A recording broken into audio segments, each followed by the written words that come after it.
Lo dijo él. A primera hora. Henry Cucarón Camacho está con nosotros, ex ministro de Estado, ex candidato presidencial, académico, jurista. Mi doctor, bienvenido, qué gusto, ¿ah? El gusto es mío, muy buenos días, gracias por la invitación, saludo a todos los seguidores y oyentes. Gracias a usted por la gentileza de acompañarnos. A ver, quiero empezar saliéndome un poco del comentario que estaba haciendo hace minutos sobre su postura respecto del proceso para designar un nuevo fiscal general del Estado. 75 postulantes. Hay gente evidentemente conocida, gente que tiene un pasado hasta político, hay gente que viene del mundo del derecho, pero muchos que probablemente podrían haber reunido credenciales incluso mucho más altas declinaron de participar, porque no creen en el proceso, porque creen que el proceso no garantiza transparencia, no garantiza imparcialidad, que el reglamento igualmente puede ser manipulado, no confían en el Consejo de Participación Ciudadana. ¿Qué espera usted de este concurso para fiscal general del Estado, doctor Cucarón? Puedo hacer una digresión. Dele. Me gustó tu comentario. ¿Quiere hablar primero del comentario? Te hablemos del primer comentario, ya. Está bien. Es por la teoría de los hechos, Ya. por el tema de Cuba. ¿Un presidente de la República tiene atribución exclusiva sobre la política exterior? Sí. ¿Puede declarar a su sola decisión el rompimiento de relaciones con otro país hermano? Sí. Es lo que en teoría se denomina un acto político de gobierno. De hecho, es inimpugnable, ni por la vía política ni por la vía jurisdiccional. Es a su solo criterio. Puede ser motivo de críticas, de apoyos. Pero es parte de su soberanía. Sí. De acuerdo. Absoluta, a su libre albedrío. Dos, mucha gente considera que Cuba es una dictadura. Otros puede ser que no. Aquí la duda que ha salido no es la facultad que tiene el presidente en hacerlo, que le asiste el derecho y la Constitución, sino que por lo menos le regalen una línea al ECOR para contar el motivo de su decisión, nada más. Es lo que yo pregunto, es lo que yo digo. Nada más. Y es muy qué bueno que coincidamos. Y es muy fácil decirlo. Yo no tengo ningún problema. Y no es un fenómeno nuevo, por si acaso. Carlos Julio Arosemena también rompió relaciones con Cuba en 1962, en plena época de la Guerra Fría, y pocos meses después fue en visita oficial a Estados Unidos, recibido en la limusina descapotable por John F. Kennedy, por si acaso. Así que veo que la gente está mezclando un poco el tema. Asumo que en el transcurso de las horas o de los días, en algún statement o declaración presidencial o a nivel de la Cancillería, se hará, no digo una justificación jurídica porque no cabe, sino un titular. Por lo menos, si dicen que es político porque Cuba es una dictadura o porque de una u otra manera sus funcionarios estaban incidiendo en un tema, vale, es cualquiera. La crítica es a la ausencia, porque el otro tema pues de la parrilla, como ustedes hubieran dicho, más allá de la convención, no, es una práctica común. Lo que pasa es que como la gente ya no ve ni Argo, pues no ven ni la película, peor leer. Entonces lo ven a Ben Affleck en Batman, lo ven a Ben Affleck en Batman con la justa, pues no han visto ni siquiera Argo. Eso es una práctica muy común, buena o mala. Esa habla del episodio entero. Exactamente. Ya, pues si no leen, por lo menos que vean la película. Pero en todo caso, eso quería decir al respecto. Y me acordaba mucho, estaba inventando, me acordaba de Arosemena, me acordaba de Febres Cordero, que rompió relaciones con Nicaragua en el 85. Y nosotros el año 19. No rompió con Cuba, León. Pero es que hay una anécdota, es que me picas cartas. Febres Cordero era tan hábil que en 1986 fue en visita de Estado. No a ningún salón de baile ni nada. Fue visita de Estado a la Casa Blanca, durmió en plena. Ronald Reagan. Estuvo Ronald Reagan, dio un discurso en el jardín de la Casa Blanca con cañonazos incluidos y de bajada pasó por Cuba. O sea que se dio el lujo en la misma semana de abrazarse con Ronald Reagan y abrazarse con Fidel Castro. Eso es diplomacia de alto nivel. Gustos y colores, ¿no? Por si acaso. Ahí nomás le dejo para ya mismo mañana. le preguntamos sobre el fiscal André, creo que también quiere preguntar el tema. No, más bien solo quería aportar que a las 8:30 de la mañana el presidente va a tener una entrevista. Normal, entonces y ahí va a seguramente decir ahí lo que fuere. Y es su derecho. Puede ser motivo de críticas o de apoyo. Pero yo lo que también quiero precisar es que es lo que se denomina un acto político de gobierno, como la declaratoria de guerra. Son ciertas facultades, porque, ojo, hay muchas facultades que tienen los mandatarios porque no estamos en la época de los reyes, que son impugnables políticamente, jurídicamente.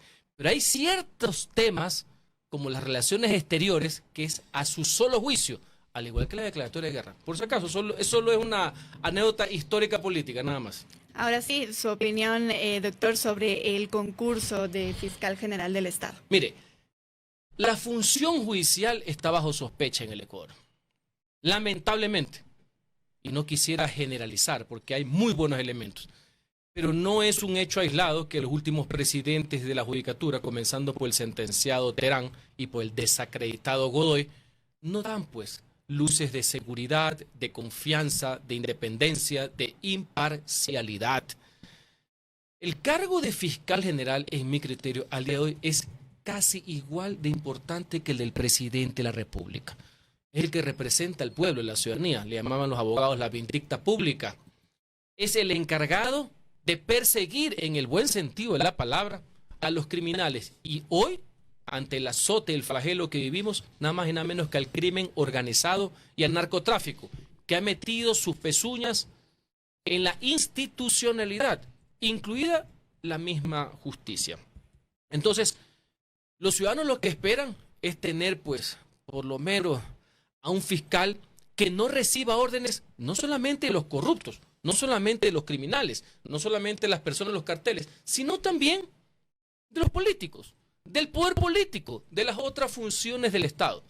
Yo no critico ni criticaré jamás que un funcionario judicial, un juez, un magistrado o un fiscal, no solamente participe, no, que tenga inclusive un origen político, que tenga una visión política, que sea liberal, conservador, socialista. Sí, creo que ese no es el problema, porque no va a encontrar usted un juez, un fiscal, un abogado químicamente puro. Eso no existe en ninguna parte. Lo importante es la autonomía, la independencia de ejercicio, ni siquiera la independencia de autonomía. Y ese es el problema que tenemos acá en el Ecuador. Pero por supuesto, fíjense que en todas partes del mundo, ya que estamos citando otros ejemplos de países, los magistrados en Estados Unidos son nominados por el presidente de la República, los 9, y son ratificados, votados por el Senado en Estados Unidos. Esa misma Corte Suprema, que es la Corte Constitucional allá, es la que le acaba de tumbar los aranceles a Trump, para que vean que el control de las cortes no solamente es en el Ecuador, pues por si acaso es en todas partes del mundo.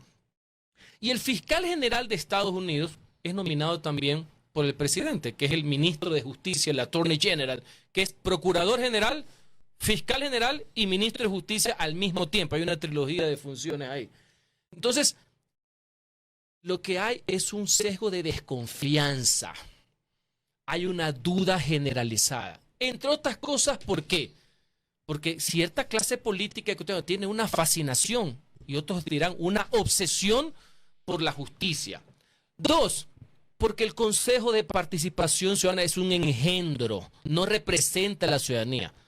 Con honrosas excepciones, son politiqueros disfrazados de dirigentes comunitarios, porque saben que hay vínculos con el poder, porque ese Consejo de Participación en una primera tanga fue la que nominó a Godoy cuando era supuestamente azul, y después lo nombró a Godoy cuando supuestamente era morado. Lo peor es que el jefe de él no es ni morado ni azul, no tiene color ni bandera, que es el señor Jarrín, por si acaso.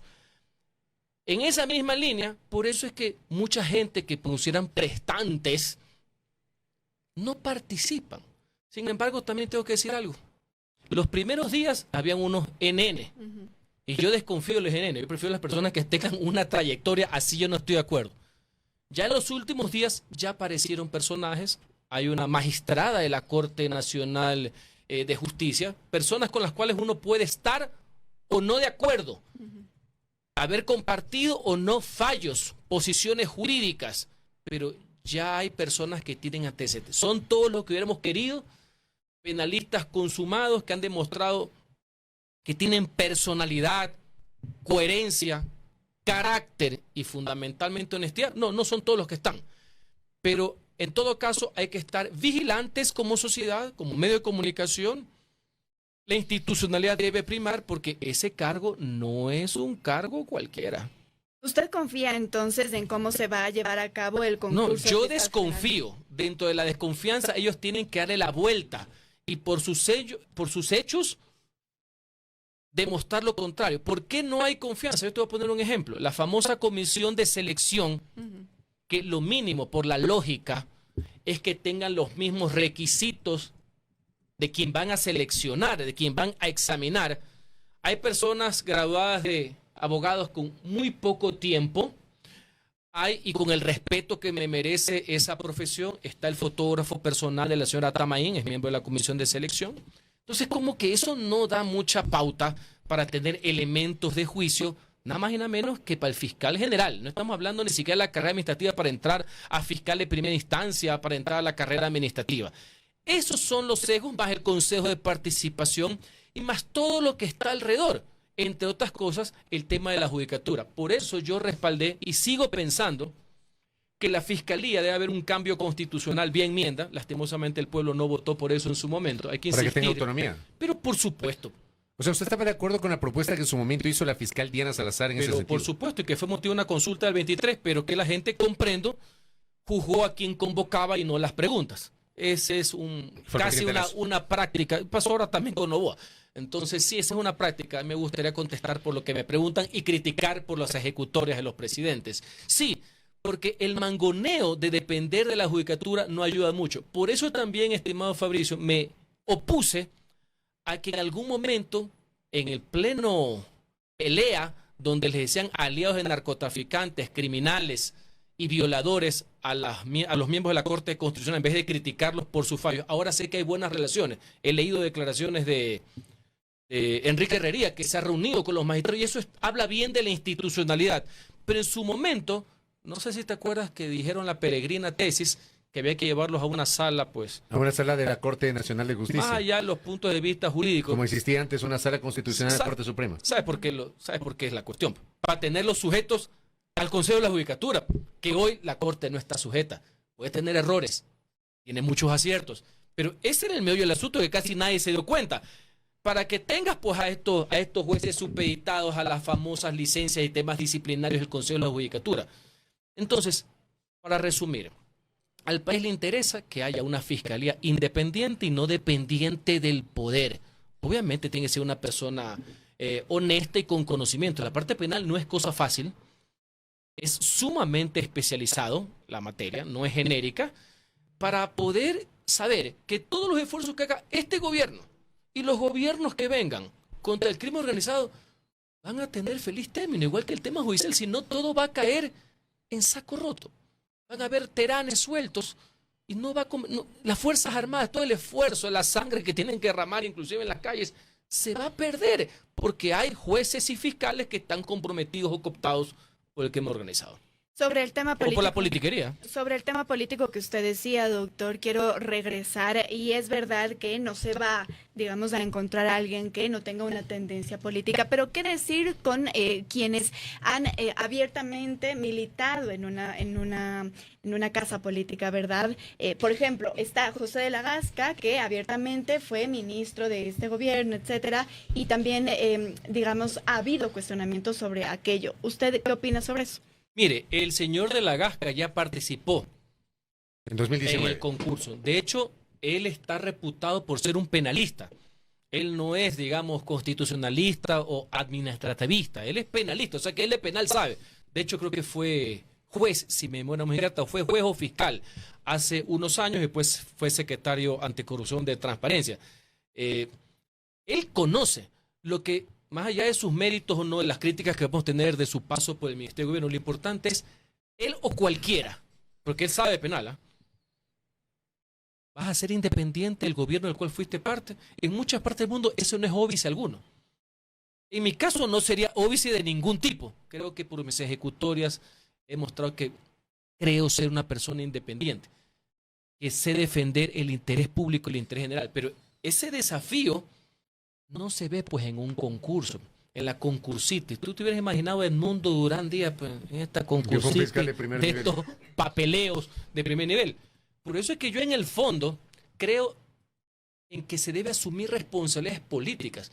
Yo soy ferviente seguidor de la teoría tradicional, que los órganos de control deben ser nominados por el pueblo. ¿Sabe quién es el pueblo para efecto de la representación democrática? La Asamblea Nacional. Es el presidente y la Asamblea, porque son elegidos por el pueblo y sujetos a control político. Pero ahí volvemos a la misma discusión que en su momento derivó en que se cree el Consejo de Participación Ciudadana y Control Social. Significa subordinación. Hay personas Pero en que un no país tienen... con una democracia y una clase política mucho más madura, que no es lo que tenemos acá en el Ecuador. Mire, hay casos y casos, es un tema de personalidad y de carácter. Tú puedes ser paniaguado y entrar por el dedo de fulano o por el concursito, igual ser un paniaguado y caído de la hamaca, no tiene nada que ver. Que a ciertos políticos y a ciertos caudillos le fascinan los obsecuentes, es otra cosa. Ahorita que me acuerdo que hemos citado a Rosemena se jactaba de decir que había nombrado ministros de Estado, no muchachos de hacer mandados. Es un asunto de personalidad. Y te voy a poner un ejemplo, a ti que te fascina la historia.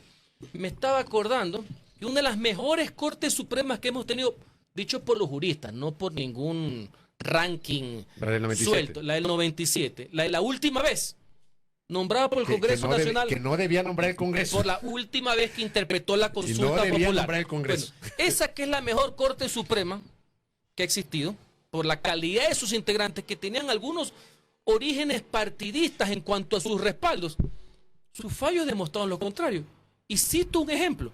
Esa Corte tuvo como presidente a Héctor Romero Fue el Perlucci. primer presidente de la Corte. Uno de sus primeros actos, podemos estar de acuerdo o en desacuerdo con el acto, porque ese es el debate jurídico democrático, fue ponerle orden de prisión preventiva al expresidente que fue parte de la coyuntura que lo nombró, ¿no? A Fernando Alarcón, ¿no? Ese fue su primer acto. Eso demostró un tipo de independencia. A lo mejor para el doctor Alarcón demostró injusticia. Ese es un juicio de valor. Lo primero que hizo fue ponerle boleta de captura. Por si acaso te cuento la anécdota. Claro, en esa época no había WhatsApp, ¿no? Como la gente no lee, no sabe, no había chats. No había redes. Ya, pero esto es historia reciente. Y te puedo citar muchos ejemplos de independencia. Ahora, si los políticos quieren tener un Galo Chiriboga de muñeco, diciendo que es Robert Kennedy, pues eso dijo Correa, pues, ¿no? Yo sí me acuerdo cuando le criticaron a Chiriboga que era medio pariente él. Pero ¿qué pasa? Pues? Pero si John Kennedy tuvo a su hermano de fiscal. O sea, primero se compararon con Kennedy. Y dos, Chiriboga con Robert Kennedy. O sea, ¿tú te imaginas este nivel de psicopatía suelta? Oiga, pero esa Corte Suprema, yo coincido con usted en que yo soy de los que cree que esa es probablemente una de las mejores cortes de la historia. La corte que emergió de la Comisión Estarelas también era una buena corte. Pero esa corte del 97 también tuvo sus cositas, ¿no? Acuérdese usted que hubo una denuncia pública de una reunión de varios magistrados en la casa de Galo Pico Mantilla con el expresidente Febres Cordero. Y aquí fue un mega escándalo político. Usted debe recordar aquello. Estoy hablando por sus fallos. ¿Sí o no?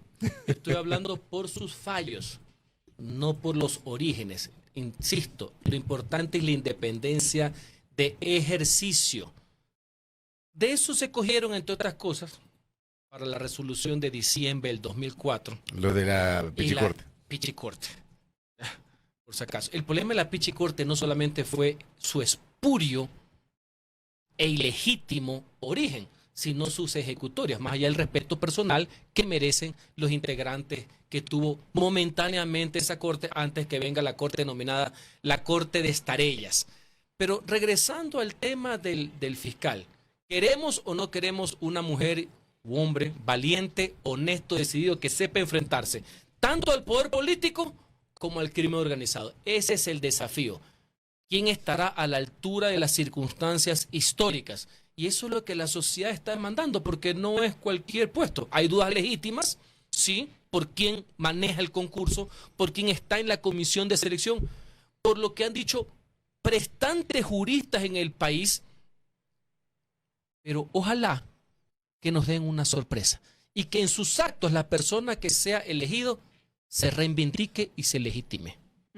Es decir, usted en ese sentido y con todo lo que hemos conversado, doctor, ¿estaría de acuerdo con que se mire hacia esa vía de la enmienda constitucional que ya ha dicho la Corte Constitucional, que sí podría revisarse a través, por ejemplo, de la Asamblea Nacional, en donde el Consejo de Participación Ciudadana dejaría de tener las competencias que ahora mismo tiene y pasarían a la Asamblea Nacional? Mire, la Corte dio un fallo cantado. Ya se sabía que lo iba a dar porque conocemos los antecedentes y los precedentes. Que para limitar funciones del Consejo de Participación, de ese bodrio, de ese engendro que desnaturalizó la participación ciudadana, para limitar funciones es vía enmienda. Y la vía enmienda puede ser por consulta popular convocada por el presidente o por la Asamblea Nacional, 2 debates, 1 año de diferencia, 2/3 partes siendo un asambleísta. Eso ya se sabía. Para eliminar el Consejo de Participación Ciudadana cabe una reforma parcial. Ese es otro procedimiento mucho más complejo, pasa por la Asamblea y termina en un referéndum. Dos cosas. No sé si hay ambiente para ir a una consulta popular, porque ya le contestaron esto al presidente. ¿Usted cree que el presidente en este año va a convocar a consulta cuando venimos de perder una consulta en noviembre? O a lo mejor la empata con las elecciones seccionales. Entonces, eso es el tema electoral. No sé, me puedo equivocar. No sé si hay ambiente electoral ahorita. La gente como que quiere algo de estabilidad, que no haya elecciones y que nos veamos en San Valentín en vez de estar besando, estar votando, porque nos toca un domingo 14 de febrero. A lo de fondo, ¿qué es lo que tú preguntas? Siempre será bueno cambiar en algo el tema del Consejo de Participación. En el fondo yo sigo teniendo mis dudas en qué. Creyendo que las facultades de nominación y designación deben regresar a un parlamento, porque por más que no nos gusten X o Y diputados, esa es la representación de la soberanía popular, sigo siendo un crítico acérrimo de la concursitis, porque lo traspasan a la Asamblea, pero siguen con el mismo mecanismo. Y no me gusta. Pero esa es una crítica jurídica, una crítica académica que viene de la experiencia, que viene un poquito de las canas. Entonces pasan a la Asamblea. Yo soy y sostuve cuando fui asambleísta, porque ya este tema del Consejo yo he tenido algunas experiencias y democráticamente he perdido todas. ¿Eh? Yo establecía que eso tenía que regresar a la Asamblea con procesos de nominación y de designación, pero para no caer en el saco de los 80, de que solo iba el primero a la terna, que se incorporen mecanismos de participación ciudadana. Que se pongan vedurías, que se ponga un careo, por así decir, si te acuerdas como sucede en Estados Unidos, una audiencia pública donde le van a preguntar al aspirante a fiscal, contador, superintendente de Procor, ¿es cierto que tú has tenido empleados trabajando en tu casa y tu oficina sin estar afiliados? No sé si han visto cómo son las audiencias en Estados Unidos que los escudriñan. ¿Ya? Eso sí me parece, porque el sistema anterior era muy frío, ¿tú te acuerdas? Tú has sido... Sí, sí. Cronista, seguidor parlamentario, era... Dependía solo de los votos. Más allá que los votos terminan mandando aquí en todas partes del mundo, es la democracia representativa, sí creo que hay que incorporar un mecanismo de participación ciudadana, ¿no? Y son los legisladores que actúan como jueces. Pero en todo caso, eso es lo que está en la actualidad. Al final de cuentas, nada va a reemplazar a la personalidad, al carácter, a la coherencia, a la integridad y a la honestidad. En honor al tiempo, Nos estamos pasando. Sí, solo quiero aprovechar su presencia aquí, doctor, para preguntarle cómo mira políticamente lo que está ocurriendo y cómo vamos a llegar hacia las seccionales, sobre todo en Guayas. Antes de los sucesos que han conllevado a la prisión preventiva al alcalde de Guayaquil, he sostenido que la ciudad de Olmedo merece una alternativa democrática. Que no podemos estar confinados al candidato del correísmo, versión light o versión reto, o lo que por ahí designe el novoísmo. Así que la ciudad merece otro destino. Eso se tiene que fraguar democráticamente. En lo que respecta a él, él merece el debido proceso. Como todo ciudadano, no está por encima de la ley. Es una situación compleja. Alguna gente cree que hay vacíos legales, creo que hay profundos vacíos morales al respecto. Una ciudad que está sin conducción. Jurídicamente tiene un encargado o una encargada. Ahí no hay conducción. Y creo que la ciudad y ninguna ciudad del país se merece eso. ¿Usted ha pensado ser candidato en las próximas elecciones? No, pero lo que sí he dicho y lo reafirmo es que voy a sumar y voy a remar porque siento a la ciudad así como siento a mi país, porque no estoy de acuerdo con la situación que está pasando. No podemos regresar a las peores épocas que vivió Guayaquil en los años 80. A favor de las causas, no de las personas. La persona, la candidatura y la inscripción es la consecuencia, no el objeto ni el concepto. ¿Podría ser un buen momento para que el Partido Social Cristiano intente, más allá que usted no es parte de su orientación política, pero usted era cercano a Jaime Nebot en su momento, para que los socialcristianos puedan intentar volver a recuperar la alcaldía de Guayaquil? Creo que es momento de conversar, creo que es momento que el Partido Social Cristiano y todos los movimientos, aparte de los que estamos citando, que están disputando y que parecería que son los dos únicos actores y no lo son, conversen y más allá del partidismo y dejar cualquier sectarismo a un lado, presenten una propuesta de ciudad para hacer resurgir a la perla del Pacífico y que hay que conversar. ¿Me citas lo del Partido Social Cristiano? Sí, yo fui 2 periodos secretario general municipal independiente en su momento. Eso me sirvió, esas ejecutorias, porque yo no era pues ni compadre, ni vecino, ni familiar, ni socio del alcalde. Eso fue lo que me sirvió para que fue ser 2 veces legislador por mi querida provincia del Guayas. Doctor, gracias por el tiempo. Gracias a ustedes. Henry Cucalón Camacho, que está con nosotros. Podríamos hablar una hora acá con Henry Cucalón, pero el tiempo es corto y hemos hablado de algunos temas, el tema de Cuba, hemos hablado también del tema de la elección del nuevo fiscal general del Estado. Y por cierto, las elecciones ha confirmado que no será candidato, pero buscará apoyar una vertiente política, nos ha dicho, en Guayaquil. Primera plana. Todas las noticias, todas las voces.